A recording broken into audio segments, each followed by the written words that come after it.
Welcome back, everyone. Thanks again for joining me today.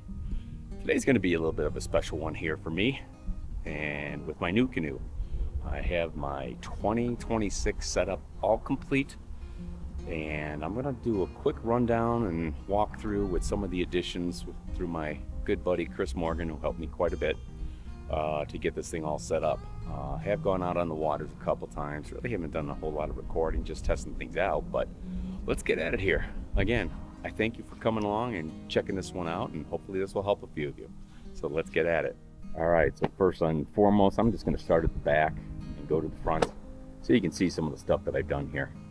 This was one that Chris had recommended before.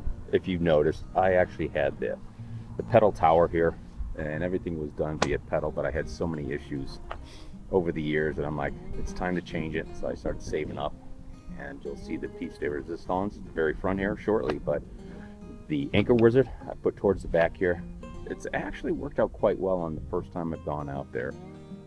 Doesn't seem to get as hung up as when I had it in the front, so that was a nice little change that I put. As you can see here, I've now put this more further back. It's just a normal, flag with the light. But here's part of the new addition. This is my battery that, of course, is going to go to my new trolling motor, my NuCanoe Tarova. You'll see that shortly. But I got a 12.8 volt, 100 amp hour inside there. The reset button, the off button, all that good stuff. Wired up.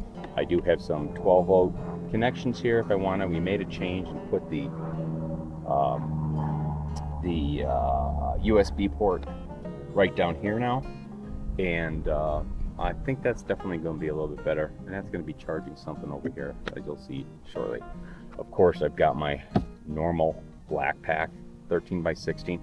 I may change the direction of this. I also have one of those little smaller black packs go on top. I may change the position of this one because I didn't quite like that where it's at. Keep on going down here. This is another new addition. I got rid of my YOLOtech and decided to go with the Railblazer. And I like this because it doesn't shake as much really as the YOLOtech one. So if I want to, I put my DJI up here. I've tested that out here. I'll put a little bit of that video here in a little bit so you can see some of the videos that it takes while I'm on the water. And then, like you say, it just locks in here. We made this little gadget, which was nice, Chris, and then it just goes all the way in here and plugs in. So that gives me what I need here.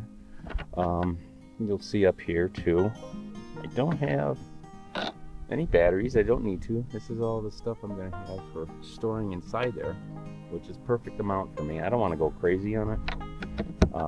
When I do go fishing, that's not the point of who I am out there. I am going to be competing again, but and then I got the 5 rod holders. I left that side open because I'm a right-hand casting and I would get it kind of hung up quite a bit. I've got my plastics back here with a live bag, so all my plastics will be in there. You've seen this before. This is my little cooler that goes on the back, attaches very nicely. Continue on down here.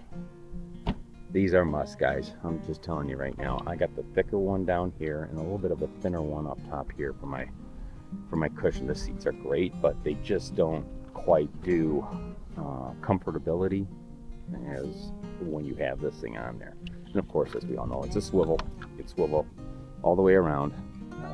This is where I have my anchor wizard. So far, no issues with getting hung up with the chair or anything. Continue on down here. Seen this before too. I'm going to have again my net. I may have to change it a little bit because I'm thinking of putting that little black pack topper somewhere in here if it'll fit, and then have to slide this thing over. But for right now, that's where the net's going to go. So I'm going to slide this off. See a little bit of in here, but this is my storage. It's going to have miscellaneous stuff inside here that's going to be needed. I do have my battery.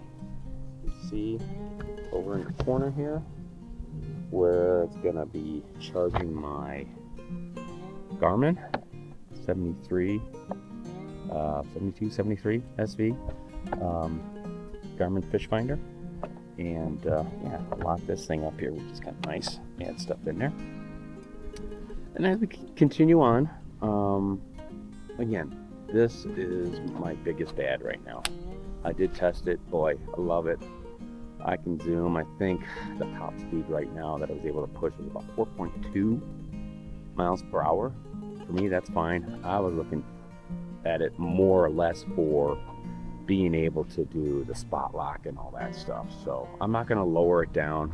It's a little bit easier once you're inside the kayak and standing and stuff. Like a little bit more difficult going down here, but yeah, it's a perfect ad up front here. Again, I got to give a big shout out to Chris for helping me with this. I am not the tech guy, so for me, I'm like, hey Chris, can you help me? He's like, sure, gotcha. So we'll continue on. You do see now I bought these lights on Amazon, and pretty cheap, but the thing that I like about it is, let's see if it's gonna do it here. Yeah, it should. If I take this push down, maybe it's pushed down this way, and then, yep, and then slide it out. I can individually charge these things, you know, and just put them back on there. So overnight, I can kind of charge those bad boys back up and just slide it back in there. It's ready to go. All the connectors here set up for, and it's a through hole that I've got it right now set up for the Minn Tarova. We'll continue on down this way, and oh, we got to do something here real quick. Just something here. As you'll see, this is my fish finder. I've got that thing set up off to the side. Distance wise, it's actually working out pretty good for me. I don't have any issues. I know some people think they can't see it and whatever, and I don't have that issue. So I did make a little adjustment. Instead of standing straight up, I got it over this way so it doesn't keep tipping over, and so on and so forth. So that is the fish finder. I'm going to remove the net here for a second. Continue on down. You've seen this before too. I got to lock that in there so it doesn't. There we go. No, not quite yet. There we go. Now we're locked. So when I catch a fish, I can just put it right there, the rod, and not deal with it. The best thing about this thing is all the leg room that I have now. I did test it out too. I was able to stand with not an issue, even in the waves when I've got the motor going. I don't think I want to challenge it that often, but it does work out quite well. And again, I've got my paddle right here. It's the NuCanoe version. It's one that you can adjust. I think it's from 220 centimeters to 260 centimeters, so works out quite well. We're going to also go back to this. You've seen this one. I did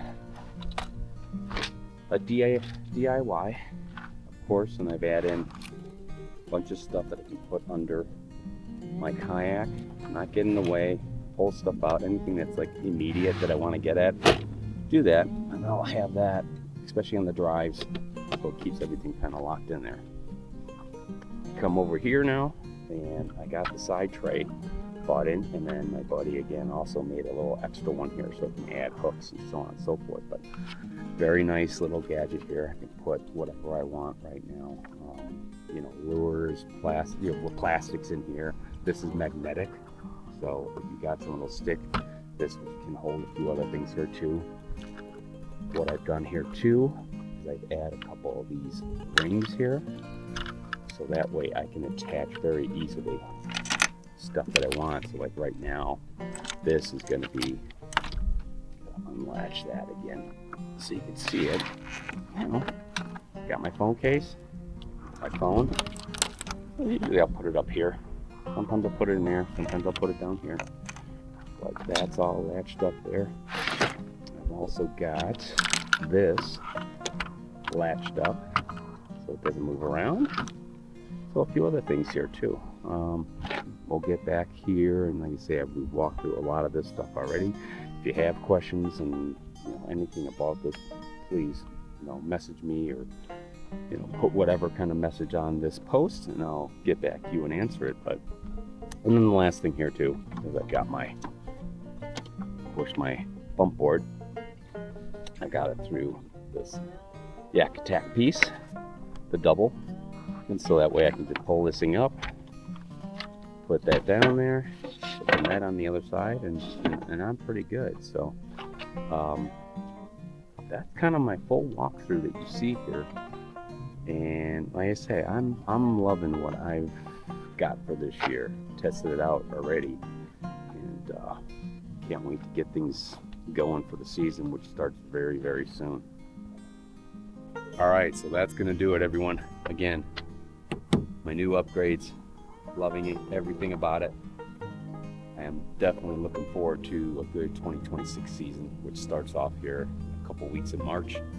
Here we are right now, which is kind of crazy. We're March 1st, actually February has been unseasonably warm out here in Colorado, but absolutely gorgeous weather now, and I hope it continues that way. But again, this is how things are going to be for me for this year and beyond, with potentially maybe even some other ads as the season goes. So again, everyone, thank you. I hope this helps some of you guys for some ideas, NuCanoes, whatever you got. It's just laid things out the way I thought was best, with a little assistance from, again, a couple of my buddies here to give me some ideas. But again, I thank each and every one of you. Don't forget, if you haven't already, subscribe, smash the like button, and also get those notifications from me when new stuff comes. But as I always say, everyone, fish on, game on, be safe on those waters. Until next time.